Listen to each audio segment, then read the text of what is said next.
What if everything you think you know about Jeremy Clarkson is completely wrong? I'm not talking about his obvious controversies or his famous crashes on Top Gear. I'm talking about something far more shocking, a secret double life that even his most obsessive fans have never discovered. While you've been watching him fumble around racetracks for laughs, he's been mastering off-road techniques that would make Navy SEALs jealous. And here's the kicker, I have the footage to prove it. You see, 3 weeks ago, I stumbled across thermal imaging that shows Clarkson navigating impossible terrain at 3 a.m. in military-grade equipment. But that's just the beginning. What I discovered next will completely redefine everything you thought you knew about Britain's most controversial car enthusiast. So buckle up, because we're about to expose the biggest automotive secret of the 21st century. And trust me, by the end of this video, you'll never watch Top Gear the same way again. Picture this. It's 2019, Scottish Highlands, 2:47 a.m. A farmer named William Mackenzie is checking on his sheep when he sees something that shouldn't exist, a convoy of 6 vehicles moving through terrain that destroyed his tractor the previous winter. But here's where it gets interesting. The lead vehicle, a heavily modified Land Rover Defender that cost more than most people's houses. And behind the wheel, Jeremy Clarkson himself, wearing what looked like military night vision gear. Now, you might think this is just another rich celebrity playing with expensive toys. But Mackenzie wasn't the only witness. Over the next 6 months, 17 different locals reported similar sightings. Massive convoys disappearing into restricted military zones. Helicopter support following unmarked vehicles through mountain passes that shouldn't be passable. And here's the part that made my investigation possible. Every single sighting followed the same pattern. The vehicles weren't just expensive, they were modified for scenarios that civilian off-roading never encounters. We're talking about armor plating that doesn't appear in any manufacturer catalog, communications equipment that belongs in war zones, and recovery systems rated for conditions where professional rescue wouldn't be available. But the real breakthrough came when I connected with Marcus, a retired Royal Marines instructor who recognized something nobody else caught. The driving technique Clarkson was using wasn't self-taught weekend warrior stuff. It was advanced tactical maneuvering, typically reserved for special operations. Marcus told me something that changed everything. I've trained government drivers for hostile territory operations. What I saw that night wasn't amateur hour. Clarkson was executing precision maneuvers that take years to master. The question isn't what he was doing, it's who trained him and why he needed those skills. So I started digging deeper, and what I found connected Clarkson to some of the most elite driving instructors in the world. Former SAS vehicle specialists, ex-Dakar rally navigators, survival experts who typically work with government agencies rather than television personalities. But why would a TV presenter need military-grade off-road training? The answer leads us to our next revelation, ADS, and it involves secret facilities that don't appear on any public maps. Because what you're about to see next will prove that everything Clarkson has shown us on television is just the tip of an iceberg that goes deeper than anyone imagined. And the thermal footage I mentioned? That was just his warm-up routine. You know that feeling when you realize you've been watching a magic trick but you miss the real trick happening behind your back? That's exactly what happened when I discovered Clarkson's military connections. Remember how I mentioned thermal imaging footage? Well, that drone wasn't operated by wildlife researchers. It belonged to a private security firm that monitors high-value training operations. And the timestamp on that footage, it coincided perfectly with a filming break that the Grand Tour team used to explain Clarkson's 3-week absence. But here's where the story gets absolutely insane. The facility Clarkson was using isn't some rich guy's private playground. It's a legitimate military training ground used by special forces units preparing for deployment in hostile territories. My source inside the facility, let's call him Colonel X for obvious reasons, told me something that blew my mind. Clarkson wasn't just playing around with expensive equipment.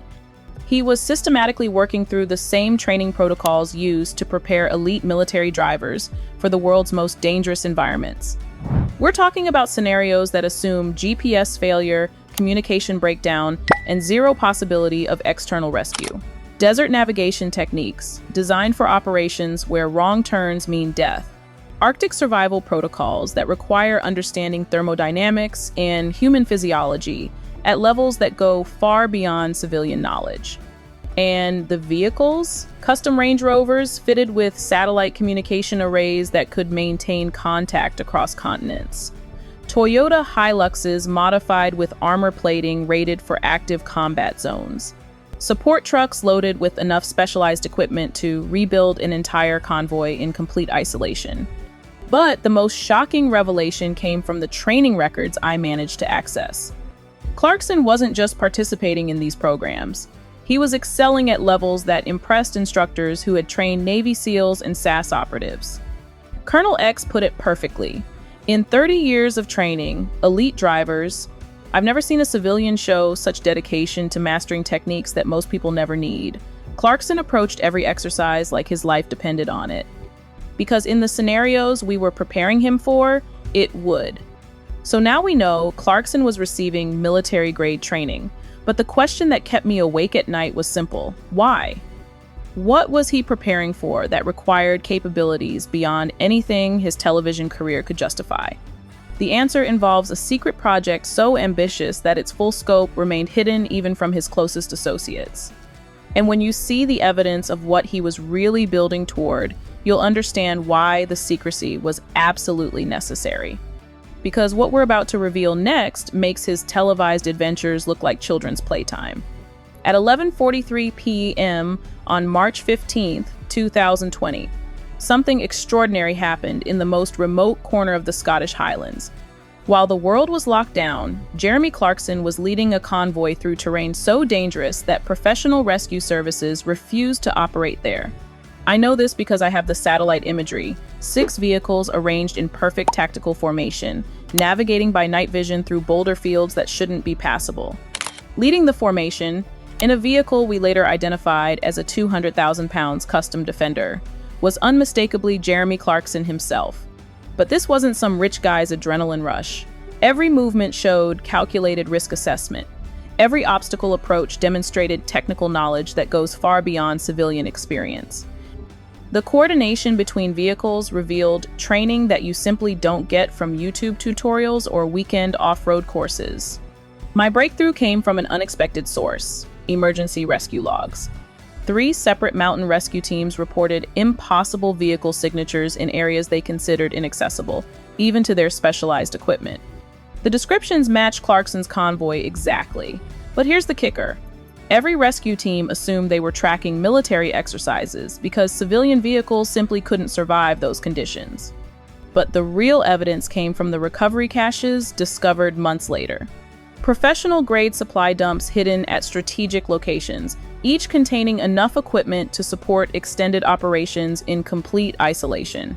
We're talking about mechanical components that cost more than luxury cars, survival gear rated for conditions that exist in maybe 5 places on Earth, and communication equipment that operates on frequencies typically reserved for government agencies. The pattern of these caches revealed something extraordinary. Clarkson wasn't just attempting challenging routes. He was systematically mapping supply lines for expeditions that assumed complete self-sufficiency in environments where failure meant more than just calling for roadside assistance. One former team member, bound by NDAs that make government clearance documents look casual, could only tell me this. The challenges we faced made his televised adventures look like carefully scripted entertainment. These were operations where mechanical failure or navigation errors could literally be life-threatening. And Clarkson approached every scenario with focus that surprised everyone involved. So we now know about the military training and the secret expeditions. But the question that drives everything is, what was he building toward? Because all of this preparation, HSD, the months of training, the millions spent on equipment, the elaborate secrecy, it was all leading towards something specific. Something so ambitious that even his closest associates only knew fragments of the complete plan. Something that would demonstrate capabilities most people never imagined possible. And when you see the evidence of his ultimate project, you'll understand why he needed to develop skills that would challenge the world's most experienced expedition leaders. What I'm about to show you exists in a location that doesn't appear on any public map. It's a facility in northern Scotland that makes the most extreme off-road parks look like children's playgrounds. And Jeremy Clarkson built it specifically to test capabilities that go beyond anything the automotive world has ever seen. Satellite analysis revealed regular visits to coordinates that supposedly contain nothing but empty highland wilderness, but high-resolution imagery tells a different story. Purpose-built testing grounds, featuring obstacles that assume vehicle failure is not just possible but expected. Recovery points designed for scenarios where conventional towing equipment would be completely useless. The facility includes features that most people would consider impossible. Artificial terrain sections that recreate the worst driving conditions from every continent, climate simulation chambers that can replicate everything from Arctic blizzards to desert sandstorms, and vehicle maintenance bays equipped to rebuild entire drivetrains in field conditions. But the most revealing element is the accommodation block. This isn't a luxury retreat for weekend warriors. It's designed to support extended operations completely independent of outside civilization. Solar power systems with backup generators that could run a small town, water purification equipment rated for months of continuous operation, food storage facilities that suggest preparation for scenarios lasting significantly longer than typical expeditions. My source inside the construction crew revealed the true scope of what Clarkson was building. We thought we were constructing an elaborate testing facility for automotive journalism, but the specifications went way beyond anything needed for television production. The structural engineering assumed impacts and stresses that would destroy normal vehicles. The recovery systems were rated for loads that suggested vehicles weighing several times more than anything we'd seen him drive. The pattern that emerged was unmistakable. Clarkson was preparing to attempt something unprecedented in automotive history. Not just another television series, but a definitive demonstration of what becomes possible when unlimited resources meet unlimited commitment to pushing mechanical and human capabilities to their absolute limits. Recent intelligence suggests this wasn't just theoretical preparation. Equipment manifests obtained through Freedom of Information requests reveal shipments to the facility that include components typically used in polar research stations and deep-sea exploration vessels. We're talking about technology designed for environments where rescue isn't just unlikely, it's impossible. So now we know about the secret training, the impossible expeditions, and the hidden facility that doesn't officially exist. But there's one final piece to this puzzle that ties everything together and reveals the true scope of what Jeremy Clarkson has been secretly building toward. And this final revelation will completely change how you think about automotive achievement and what becomes possible when someone decides that conventional limits simply don't apply to them. Because what you're about to see represents the culmination of years of preparation that makes every previous automotive expedition look like a casual weekend drive. I want you to imagine driving a 3-ton vehicle through terrain that professional rally drivers would refuse to attempt in complete darkness with navigation equipment that assumes GPS failure while maintaining radio contact across distances that challenge military communication systems. Now, imagine doing this for 72 consecutive hours without external support. That's exactly what Jeremy Clarkson accomplished during what insiders call the ultimate test. The documentation I've obtained shows capabilities that redefine what's possible in automotive achievement. We're not talking about impressive driving skills or expensive equipment modifications. We're talking about demonstrated competence in scenarios that blur the line between civilian adventure and military operation. River crossings executed in vehicles that were never designed for amphibious operation, but modified with engineering solutions that enabled safe passage through waterways that claim professional expedition equipment every year. Navigation through terrain where compass variance makes standard orienteering impossible, using techniques that combine traditional land navigation with GPS technology in ways that create redundant backup systems for any conceivable failure scenario. The mechanical challenges he mastered go far beyond standard vehicle maintenance. Field repairs executed with tools that fit in a backpack, on vehicles suffering damage that would typically require professional workshop facilities. Engine rebuilds performed in environments where cleanliness standards assume the presence of sand, moisture, and temperature extremes that destroy conventional lubricants and precision components.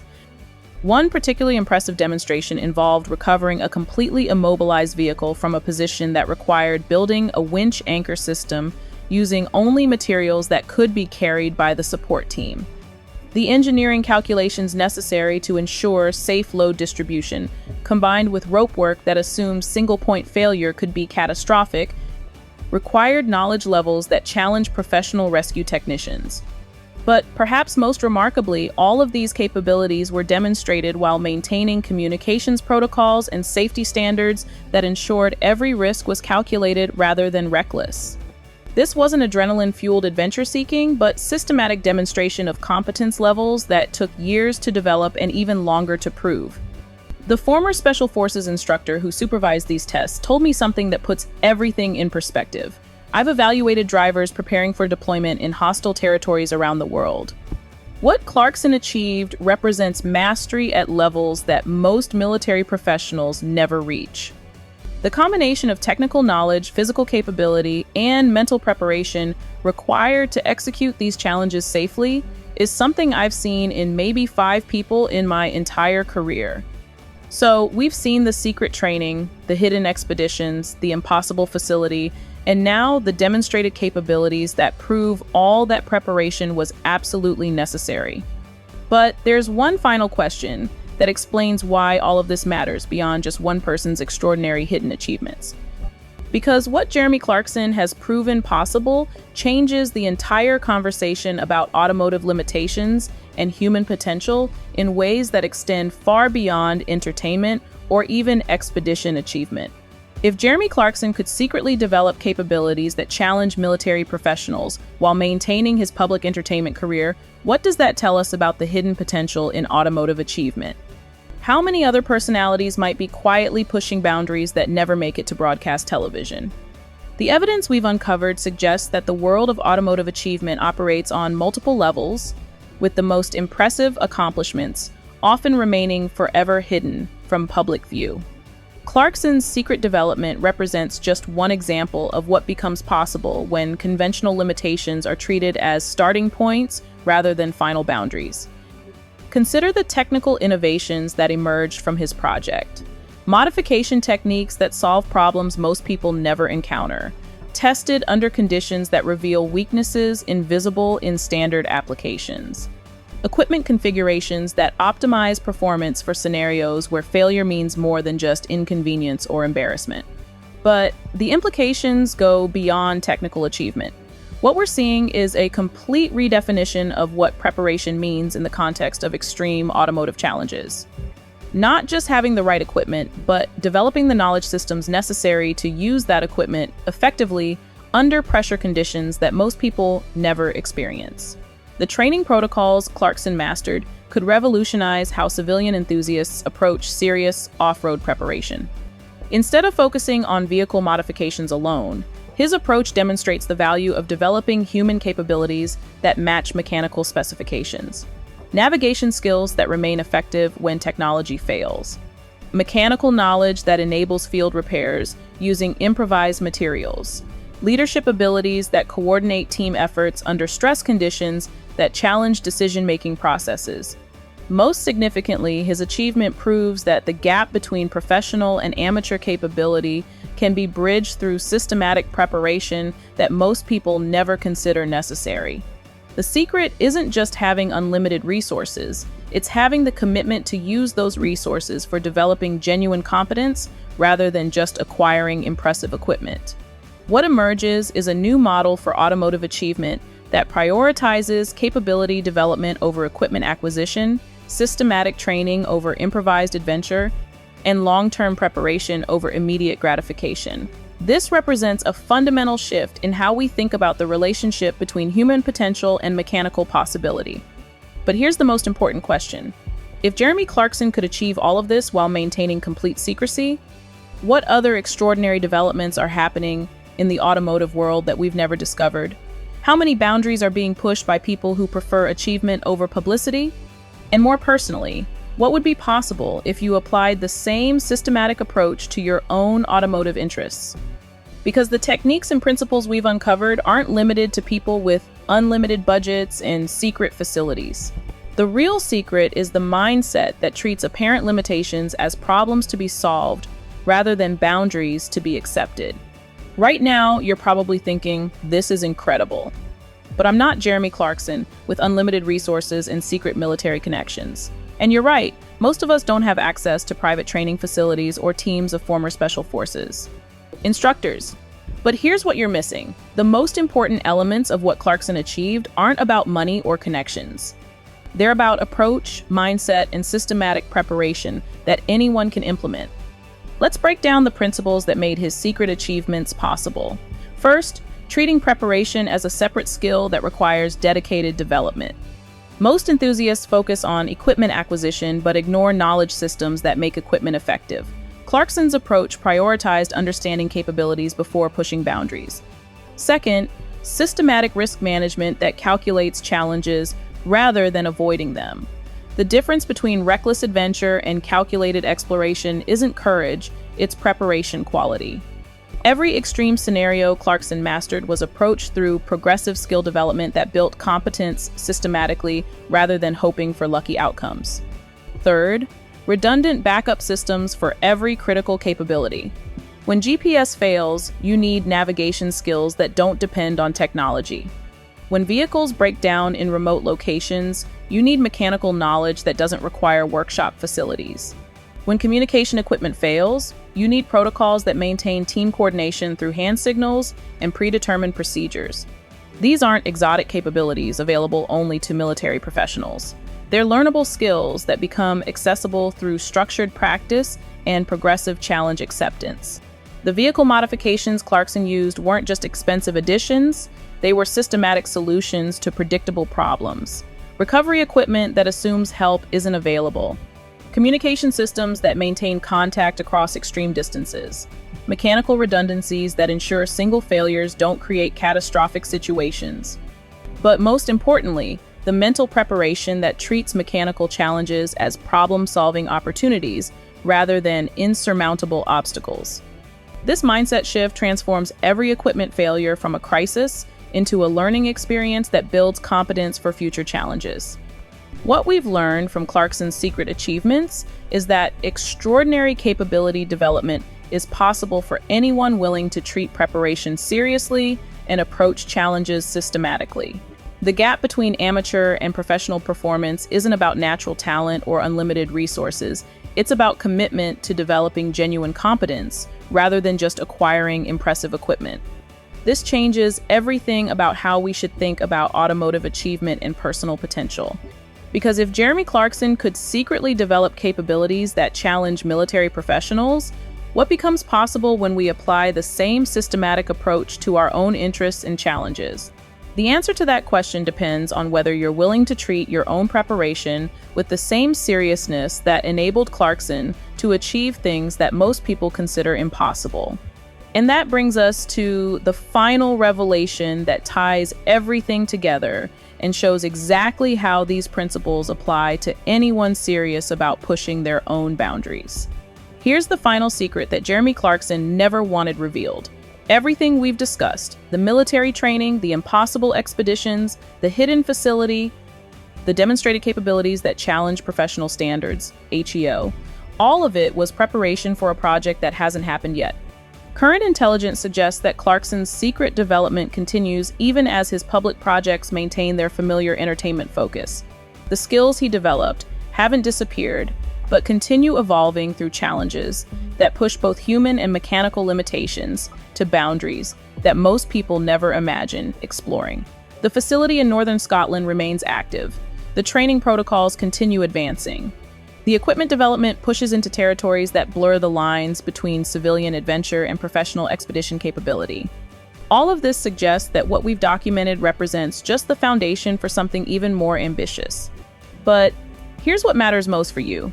The principles that enabled Clarkson's extraordinary secret achievements, systematic preparation, progressive skill development, calculated risk management, redundant capability building, CA. These aren't limited to people with unlimited resources and secret connections. They're available to anyone willing to treat their own development with the same seriousness and systematic approach that transformed a television presenter into someone whose capabilities challenge military professionals. So the question becomes, what would be possible if you applied these same principles to your own automotive interests? If you treated preparation as a skill requiring dedicated development?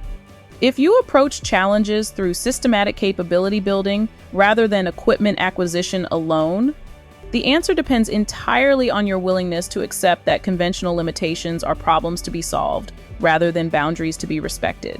Because Jeremy Clarkson's secret achievements prove that extraordinary capability development is possible for anyone committed to systematic excellence rather than casual participation. The gap between amateur and professional performance closes rapidly when preparation quality matches challenge ambition. What we've revealed today fundamentally changes how anyone should view automotive achievement and personal potential. Behind carefully maintained public images often lies preparation and capability development that operates on levels most enthusiasts never consider possible. The adventure never really ends. It just goes underground, where the real testing begins, and only the most dedicated ever discover what becomes truly possible when conventional limits are treated as starting points rather than final destinations. So here's my challenge to you. Take one principle from Clarkson's secret development: systematic preparation, progressive skill building, calculated risk management, ATA, and apply it to your own automotive interests for the next 30 days. Then come back and tell me what you discovered about your own potential that you never knew existed. Because the greatest automotive secrets aren't about what other people achieve in hidden facilities. They're about what becomes possible when you decide that your own limitations exist only to be systematically overcome. The real adventure starts the moment you stop accepting boundaries as permanent and start treating them as problems waiting for your solution.